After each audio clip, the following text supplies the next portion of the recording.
Hello everyone, my name is Anuradha Mishra. स्वागत है आपका हमारे online learning platform target Gurukul पर। और लास्ट क्लास में हमने बात की थी प्रेपोजिशन की। आज की क्लास में हमें बात करनी है कंजंक्शन की। पार्ट्स ऑफ स्पीच हम पढ़ रहे हैं। आपकी जानकारी के लिए बता दूं, noun, pronoun, adjective, adverb, verb, non finite verb, ये सारी चीज़ें खत्म कर चुके हैं। प्रेपोजिशन आखिरी क्लास में ख़त्म किया था। अब बारी है कंजंक्शन की। कंजंक्शन क्या होता है? कन और लो कन और जंक्शन दो शब्दों से मिलकर बना हुआ है। कन मतलब होता है साथ में, जंक्शन मतलब जुड़ाव। तो वो शब्द जो दो या दो से ज्यादा शब्दों को साथ में जोड़ते हैं उन्हें हम क्या बोलते हैं? कंजंक्शन बोलते हैं। ओके, कंजंक्शन के काफ़ी कुछ पार्ट्स हम पहले भी पढ़ चुके हैं। जैसे कि जब हम कंपाउंड सेंटेंस पढ़ रहे थे उसमें आपको याद हो आइदर और, neither, nor, not only but also, ये सारी चीज़ें हमने पढ़ी हुई हैं। ओके, तो कंजंक्शन एक बार फिर से हम अच्छे से ध्यान देते हैं। कंजंक्शन होता क्या है? एक ऐसा शब्द जो जोड़े, जिसको भी जोड़े, डजेंट मैटर। कोई वर्ब को वर्ब से जोड़ रहा है, एडजेक्टिव को एडजेक्टिव से जोड़ रहा है, सब्जेक्ट को सब्जेक्ट से जोड़ रहा है, जिससे भी जोड़े, बस जोड़ेगा, इतना आपको ध्यान रखना है। ठीक है, कंजंक्शन के टाइप की बात करेंगे तो तीन टाइप के होते हैं। कोऑर्डिनेटिंग कंजंक्शन, ठीक, coordinating conjunction, subordinating conjunction and correlative conjunction. ठीक है, अब ये कंजंक्शन का टाइप होता क्या है? जो कोऑर्डिनेट क्लॉजेस को जोड़े, किन्हें जोड़ेगा?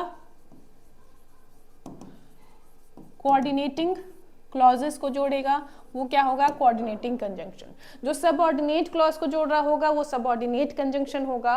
और जो कोरिलेटिव यानी पेयर वाले कंजंक्शन होते हैं उन्हें हम क्या बोलते हैं? कोरिलेटिव कंजंक्शन बोलते हैं। क्या बोलेंगे? कोरिलेटिव कंजंक्शन बोलेंगे। ठीक है, एग्जाम्पल से समझिएगा कौन सा क्या होता है। अब ये आप कहोगे कोऑर्डिनेटिंग कंजंक्शन क्या होता है, सबऑर्डिनेटिंग पहले हम वैसे बात कर चुके हैं। कोऑर्डिनेटिंग कंजंक्शन क्या होता है? जो अपने आप में इंडिपेंडेंट हो, अपनी मीनिंग के लिए उसको किसी और पर डिपेंडेंट होने की जरूरत नहीं होती है। ठीक है, और सबऑर्डिनेटिंग क्या होगा? जो दूसरे पर डिपेंडेंट है। कोरिलेटिव में क्या होने वाला है? इसका तो क्लॉज से कोई मतलब ही नहीं है। ओके, एग्जाम्पल समझिएगा। Ram and Shyam are good students. Ram और श्याम अच्छे स्टूडेंट्स हैं।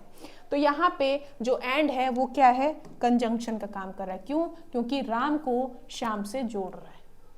ठीक है, अब आप कहोगे भाई कि ये कोऑर्डिनेटिंग कंजंक्शन है या सबऑर्डिनेटिंग कंजंक्शन है। समझिएगा, ये सेंटेंस पहले क्या रहे होंगे? पहले रहा होगा Ram is a good student. Sorry, S की जगह कहाँ लग गया? स्टूडेंट। ठीक है, फुल स्टॉप। दूसरा सेंटेंस क्या होगा कि Shyam is a good student. अब ये दो बड़े बड़े सेंटेंसेस लिखने से बेटर है जो चीज कॉमन है उसको अलग लिखते हैं, जो अलग है उसको हम कंजंक्शन से जोड़ देते हैं। तो हमने क्या किया? Ram and Shyam are good students. तो कुल मिला के बात वही हुई कि राम भी अच्छा स्टूडेंट है और श्याम भी अच्छा स्टूडेंट, यही बात हुई। ठीक है, तो Ram and Shyam are good student आपका हो गया क्या? Coordinating conjunction. नेक्स्ट आता है because of non stop rain we had to cancel our trip. Non stop rain की वजह से हमें हमारा ट्रिप कैंसिल करना पड़ा। We had to cancel our trip. ठीक है, अब ये समझिएगा, पास्ट की मजबूरी, हमें हमारा ट्रिप कैंसिल करना पड़ा। अब यहाँ क्या है? बिकॉज हमने लगा रखा है। ठीक, और ये अगर इस क्लॉज की हम बात करें और because of non stop rain, क्या ये अपना मीनिंग अकेले पूरा दे रहा है? मैं सिर्फ इतना बोलूं because of non stop rain, कोई मीनिंग निकला? नहीं, कोई मीनिंग नहीं निकलता है। तो because of non stop rain क्या है आपका? सबऑर्डिनेटिंग कंजंक्शन है। दूसरा वाला कंजंक्शन कह रही हूँ, सॉरी, सबऑर्डिनेटिंग क्लॉज है, दूसरी वाली आपकी इंडिपेंडेंट क्लॉज है। तो आपको यहाँ जोड़ने को मिला है बिकॉज से, तो बिकॉज क्या हो गया आपका? सबऑर्डिनेटिंग कंजंक्शन हो गया। ठीक है, अगला, both my brother and I R gamers. मेरा भाई और मैं, हम दोनों गेमर्स हैं। अब यहाँ बोथ और एंड ये क्या है? कंजंक्शन है पेयर वाले। क्या? पेयर वाली कंजंक्शन। हमने पहले भी बात की है कंपाउंड सेंटेंसेस के टाइम कि जो पेयर वाले कंजंक्शंस होते हैं कौन कौन है? आइदर है, और है, मतलब आइदर और साथ में, नाइदर नॉर हो गया, बोथ एंड हो गया, और नॉट ओनली बट ऑल्सो हो गया, सो एज हो गया, सो दैट हो गया, टू एंड टू हो गया। तो ये सारे क्या हैं, आपके पेयर वाले कंजंक्शन है। जितने भी पेयर वाले कंजंक्शन होंगे उन्हें आप क्या बोलोगे, कोरिलेटिव। क्या बोलोगे, कोरिलेटिव कंजंक्शन। हमेशा पेयर वाले कंजंक्शन को क्या बोलोगे, कोरिलेटिव कंजंक्शन बोलोगे। ठीक, अब यहाँ पे एक लिस्ट आपको मिलेगी ढेर सारे कंजंक्शन की, जरा इसको देखिएगा। एक जगह आ गई ये लिस्ट। हाँ, अब देखिए पहला क्या है, पहला आपका लिखा हुआ है एंड। एंड का मीनिंग क्या होता है, और। बस आपको मीनिंग ध्यान रखनी है, जैसे आपकी मीनिंग होगी अकॉर्डिंगली आप उसको लगाओगे सेंटेंस के अंदर। फिर क्या है, अदरवाइज और एल्स, इसका मतलब वरना या नहीं तो, देयरफॉर इसलिए, कंसिक्वेंटली इसलिए। जहां मीनिंग आएगी वहां लगा दो, कि कोई इसका नियम कानून नहीं होता है। ठीक है, नाइदर नॉर हमने पहले पढ़ा है, ना तो वाली मीनिंग होती है। ठीक है, ना तो तुम, नाइदर यू नॉर ही। ठीक, फिर क्या आता है, सो दैट, इतना कि, मैं तुमसे इतना प्रेम करता हूं कि अपनी जान भी दे सकता हूं। ठीक है, तो I love you so much that I can die for you. तो सो दैट वहां यूज मत करने चले जाना। ठीक है, अगला क्या है, सो और एज, इतना जितना। I am not so rich as you, मैं उतना धनी नहीं हूं जितना कि आप। ठीक है, वेदर और या चाहे या। ठीक है, वेदर और हम पहले पढ़ चुके हैं, अगर आपको याद हो, कॉम्प्लेक्स सेंटेंस में हमने पढ़ा था। एज सून एज, जैसे ही वैसे ही। फिर क्या आता है, और या अथवा नहीं तो। फिर नॉट ओनली बट ऑल्सो, ना सिर्फ बल्कि भी। जितने भी पेयर वाले कंजंक्शन है ध्यान रखिएगा सब क्या है, कोरिलेटिव कंजंक्शन है। वेरेवर जहां कहीं भी, वेनेवर जब कभी भी, वाइल के दौरान। ठीक है, while playing the match I got injured, match के दौरान मैं इंजर्ड हो गया। दौरान जहां पे मीनिंग आए वहां पे बस लिख देना है। एज मतलब क्योंकि, इसलिए। ठीक, सच दैट, इतना कि। सच दैट भी क्या है, कोरिलेटिव है। सच के बाद क्या दिख रहा है, दैट दिख रहा है आपको। कभी कभी क्या होगा, आपको सेंटेंस में क्या देगा, सच के बाद कुछ और लगा के दे देगा, लेकिन ध्यान रखना सच के बाद क्या आता है, दैट आता है। फिर प्रोवाइडेड, बशर्ते, ये भी हम पढ़ चुके हैं। दो, हालांकि, यद्यपि, फिर भी। ठीक, फिर क्या आता है, वेयर एज। वेयर एज क्या है, वेयर एज मतलब जबकि। ठीक, फिर एज दो, मानो की विक्टोरिया है, ऐसे बिहेव करती है मानो की क्वीन विक्टोरिया है। आप बोलते हो मानो की वाला। ठीक है, तो she behaves as though she were queen Victoria, मानो की, एज दो या एज इफ भी बोलते हैं इसको। एज वेल एज, साथ ही साथ पढ़ाई कीजिए। एज वेल एज जो आपके एक्स्ट्रा करिकुलर एक्टिविटीज हैं उन पे भी ध्यान दीजिए। एज वेल एज मतलब साथ ही साथ। को और हेंस, सॉरी, सो और हेंस, इसलिए हो जाएगा मीनिंग। ठीक है, जहां मीनिंग आए वहां लिख देंगे। आइदर और पढ़ चुके हैं, या तो तुम, either you, sorry, either you और यू। फिर बोथ एंड मतलब दोनों और, बोथ एंड भी पढ़ चुके हैं कंपाउंड सेंटेंस में। टू और टू, ये ध्यान रखिएगा, इतना की, और इसका मीनिंग जो है वो थोड़ा सा नेगेटिव में होता है।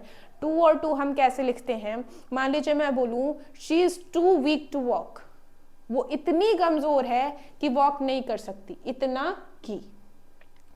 फिर आता है as I am as rich as you, मैं उतनी ही धनी हूं जितनी कि तुम। ठीक, एज सो, जैसा वैसा। बट मीनिंग पता है आपको। नो सूनर देन पढ़ चुके हैं, स्कैर्सली व्हेन पढ़ चुके हैं, हार्डली व्हेन भी हम पढ़ चुके हैं। ठीक है, फिर अगली बात, वेयर जहां, व्हेन जब। अनटिल अनलेस कहाँ आता है, जब तक तब तक। कॉम्प्लेक्स सेंटेंस में हमने इसकी भी बात की हुई है। बिकॉज क्योंकि, लेस्ट और शुड कॉम्प्लेक्स सेंटेंस में बात की है। लेस्ट शुड का मतलब क्या होता है, कहीं ऐसा ना हो कि। इफ कंडीशनल में पढ़ा है। एज इफ वही मीनिंग है एज दो वाली, है ना। She behaves as if she were queen Victoria, या as though she were queen Victoria. फिर आता है ऑल्दो, यद्यपि। नेवरदलेस, नेवरदलेस वही इन स्पाइट ऑफ, डिस्पाइट जो हमने प्रपोजिशन में पढ़ा था, बावजूद। ठीक है, एज फार एज मतलब जहां तक। As far as I think, जहां तक मैं सोचती हूं, तुम पढ़ते नहीं हो। ठीक है। तो एज फार एज मतलब क्या होता है, जहां तक। तो ये जितने भी कंजंक्शंस हैं इन सब का यूज हम अपनी डेली लाइफ में करते ही हैं, तो इसलिए सबका मीनिंग आपको ध्यान में रखना है, कौन किसके साथ आ रहा है, कैसे यूज हो रहा है, वो आपको देखना रहेगा। ठीक है, रूल्स के लिए टेंशन नहीं लेनी है, रूल्स के लिए तो मैं हूं इधर, अभी रूल हम कवर करते हैं, वेट। ठीक है,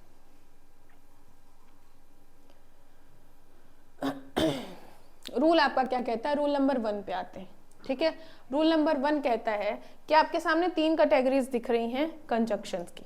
ठीक है, 3 कैटेगरीज हैं। क्या, पहले में है, रुको मैं यहां से एक डिवाइड कर दिया। ठीक है, if, in case, suppose, supposing, सबका मीनिंग सेम है, सबका मीनिंग वही होता है, क्या, यदि या अगर, यदि या अगर। If, in case, suppose, supposing, सबका मीनिंग क्या है, सेम है। ठीक, हाउएवर, बट, उनका मीनिंग भी सेम है, वही बट वाला मीनिंग होता है। फिर आता है since, as, so, therefore, because, इन सब का मीनिंग भी क्या है, सेम है। तो सेम मीनिंग होने का मतलब क्या है, रूल क्या हो सकता है, तो ध्यान रखेंगे कि इनमें से मान लो इस कैटेगरी से कोई शब्द यूज करना है, एक ही शब्द आएगा, इस कैटेगरी से यूज करना है एक ही शब्द आएगा, इस कैटेगरी से यूज करना है तो भी एक ही शब्द आएगा, और कोई आप डबल मतलब सेम मीनिंग के लिए 2 शब्द क्यों यूज करोगे, वो फिर एक्स्ट्रा हो जाएगा ना। ठीक है, नहीं करना है। तो समझिएगा, एग्जाम्पल के थ्रू लिखा है, if in case he comes I shall welcome him. If in case he comes, अगर वो आता है मैं उसका स्वागत करूंगा, अगर वो आएगा तो मैं उसका स्वागत करूंगा। ठीक है, तो इफ इन केस मतलब क्या हो जाएगा, यदि वो आता है, 2 थोड़ी यदि है, एक ही यदि है तो एक ही शब्द लगाएंगे, या तो इफ लगा लो या इन केस लगा लो।